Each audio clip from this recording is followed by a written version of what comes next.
Bien, acá yo he avanzado un poco el código para este segundo video, porque estas primeras líneas, como ustedes pueden apreciar, en realidad lo que hacen es solicitar que el usuario ingrese la primera nota, la computadora lo lee en la variable nota 1, luego el usuario ingresa la segunda nota y el usuario y la computadora lo lee en la variable nota 2, y aquí está calculando el promedio, ¿no? Que viene a ser la suma de las dos notas ingresadas divididas entre 2. Bueno, en este caso, lo que interesa acá, o lo que me interesa que ustedes vean, es cómo vamos a implementar esta estructura condicional múltiple. Entonces, vamos a empezar escribiendo o dando inicio a la estructura utilizando la palabra if. La palabra sí que ustedes ven acá se reemplaza por la palabra if cuando estamos programando en Java. Entonces escribiremos if, dentro del paréntesis colocaremos la expresión lógica y luego iremos implementando lo demás. Entonces vamos a empezar if, paréntesis, y le diré promedio, tal y como está acá en el algoritmo, menor o igual que 10. Ahí está. Entonces, cuando esta condición se cumple, ¿qué cosa va a suceder? La computadora debe mostrarnos un mensaje de salida, ¿no? Un mensaje de escritura con la palabra deficiente. Entonces, ¿cómo lo vamos a hacer esto? Utilizando system.out.print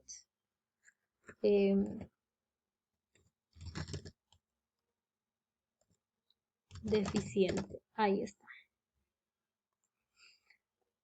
Entonces, ahora vamos a darle un enter y vamos a implementar esta otra parte que está aquí. Lo que vamos a hacer en esta parte es escribir las palabras else if, todo en una sola línea, ¿ya?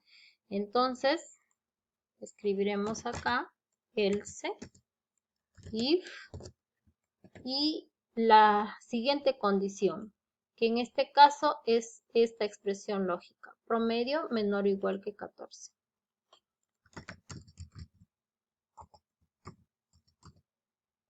Ahí está.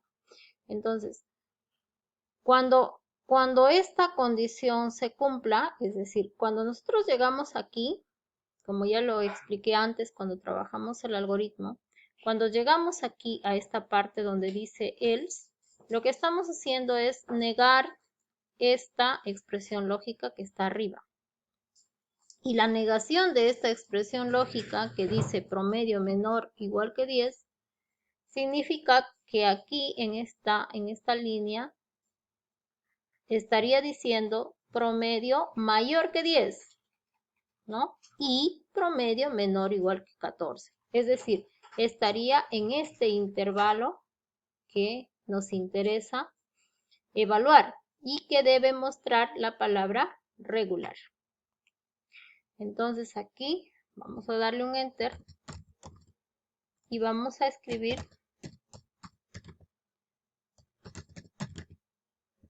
la palabra regular. Listo. Ahora vamos a continuar con esta de acá. Ya estamos acá. Aquí lo que vamos a hacer es negar esta expresión lógica que tenemos aquí, ¿no? A través del else, de la expresión else.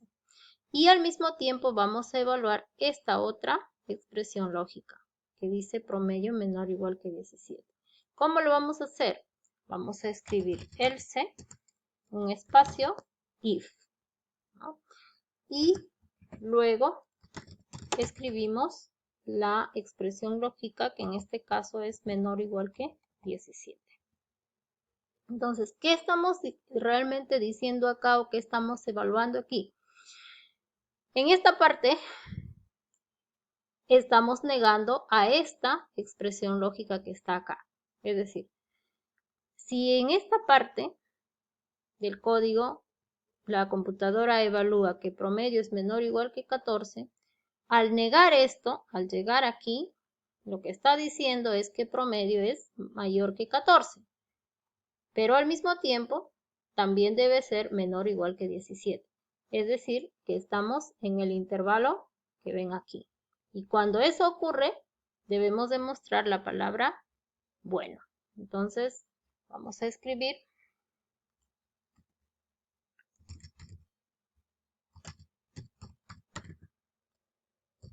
utilizando la operación de escritura en Java, la palabra bueno. Ahí está. Y finalmente, cuando nosotros escribimos el siguiente else, lo que hacemos es negar a esta expresión lógica que dice promedio menor o igual que 17. Es decir, aquí ya estoy en el intervalo en el cual el promedio va a ser mayor que 17. Es decir, que estoy acá ya, en este intervalo. Entonces, ¿qué sucede cuando estoy en ese intervalo? Pues lo que va a mostrar es la palabra excelente. Entonces, voy a escribir la operación de lectura.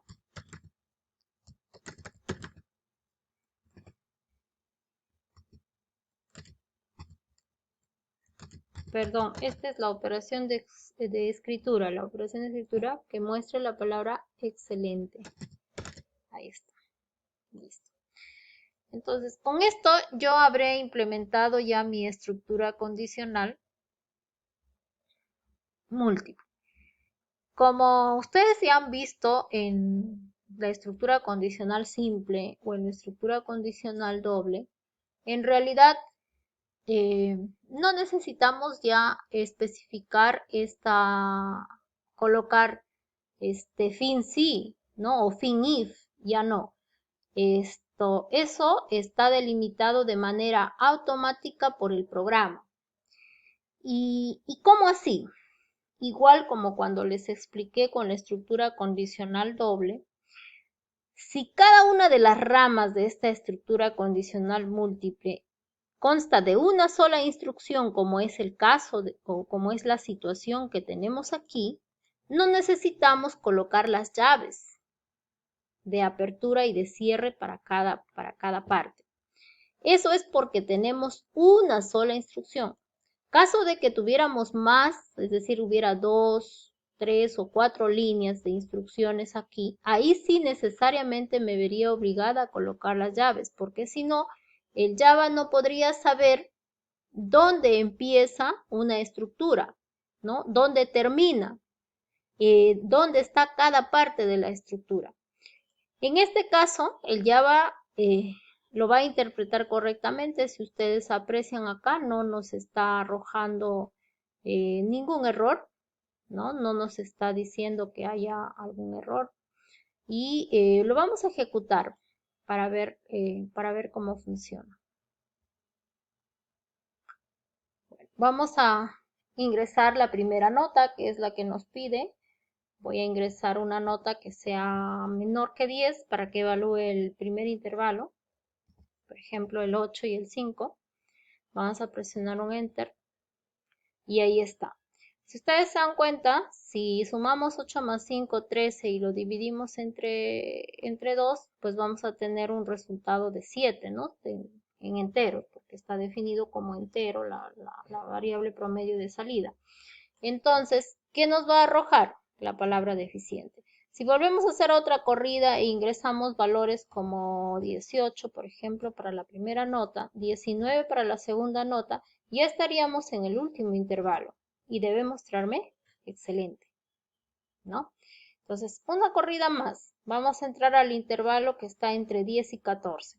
Para ello vamos a ingresar la nota 12, vamos a ingresar la nota 14, le vamos a dar Enter y como ustedes pueden ver, la salida es esta palabra, regular, ¿no?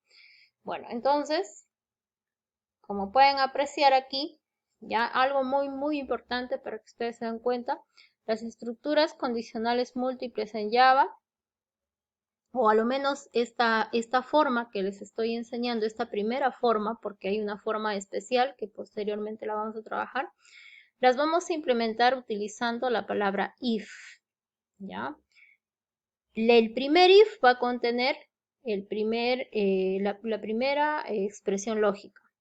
Luego, una vez que hemos implementado las instrucciones que corresponden a este primer if, vamos a escribir la siguiente expresión lógica después de las palabras else, if. ¿Ya? Luego, ahí se evalúa esta expresión lógica y ahí van a estar sus correspondientes instrucciones, que puede ser una, pueden ser dos, pueden ser tres. En este caso es una sola, esta que ven acá. Luego vamos a evaluar a través de otro else if la siguiente expresión lógica, ¿no? Y vamos a colocar sus correspondientes instrucciones, que también puede ser una, pueden ser dos, pueden ser más. En este caso es una sola. Y finalmente vamos a terminar con un else, ¿no? ¿Cuántos else if van a haber? Eso depende del problema que nosotros estemos desarrollando. En este caso, como ya también les expliqué antes, cuando tenemos problemas en los cuales vemos que la computadora debe evaluar los resultados basados en intervalos de valores, entonces inmediatamente debe venirnos a la mente de que aquí tenemos que utilizar condiciones o estructuras condicionales múltiples, ¿ya? Entonces, todo lo que veamos, donde veamos que la computadora va a evaluar intervalos, inmediatamente lo asociamos con estructuras condicionales múltiples. Entonces, en este caso, si ustedes se fijan bien clarito, está en esta tabla. Hay 4 intervalos, por lo tanto debe haber 4 ramas en mi estructura condicional múltiple. Ahí está. Primera rama, segunda rama, tercera rama y cuarta rama, ¿no? 4 caminos. Entonces, el número de else ifs va a depender, pues, de la cantidad de intervalos que prácticamente voy a evaluar o que la computadora va a evaluar para que muestre una salida. Finalmente, para concluir con este ejercicio, debo mencionarles aquí que, y lo voy a ejecutar para que ustedes se den cuenta, porque en realidad la computadora es bien tonta, ¿no? Y si yo le pongo, por ejemplo, un valor de 50 y un valor de 70, le doy enter, me va a mostrar excelente, ¿no? Porque en verdad aquí, al llegar a esta parte, estoy negando esta expresión lógica. Es decir, estoy diciendo que si el promedio es mayor que 17, ¿no? Y hay un montón de números que son mayores que 17, entonces me muestra la palabra excelente. Y esto es porque, como les decía, la computadora es muy, muy tonta. Tú le tienes que decir todo lo que ella tiene que hacer. No hay manera que ella, por ejemplo, sepa diferenciar qué valores corresponden a notas o qué valores corresponden a edades de personas, ¿no? Entonces ella te va a aceptar todos los valores, inclusive acá te va a aceptar valores negativos, porque en ningún lugar hay alguna instrucción que controle esa entrada. O sea, no hay validación de datos, ¿no? Que controlen que los números que estamos ingresando correspondan a notas, es decir, correspondan a valores que estén entre 0 y 20, que son las notas con las que en el Perú normalmente calificamos a los estudiantes. ¿Ven? Entonces, lo que se tendría que hacer aquí para que este programa funcione a la perfección y se ajuste totalmente a la realidad es que debemos agregarle instrucciones, ¿no? Para que la computadora pueda diferenciar qué valores corresponden a notas y qué valores no lo son y encima nos muestre un mensaje y nos diga, ¿no? De que hemos ingresado un valor que no es válido, que no se corresponde con la realidad. Entonces, Yo, bueno, les invito a que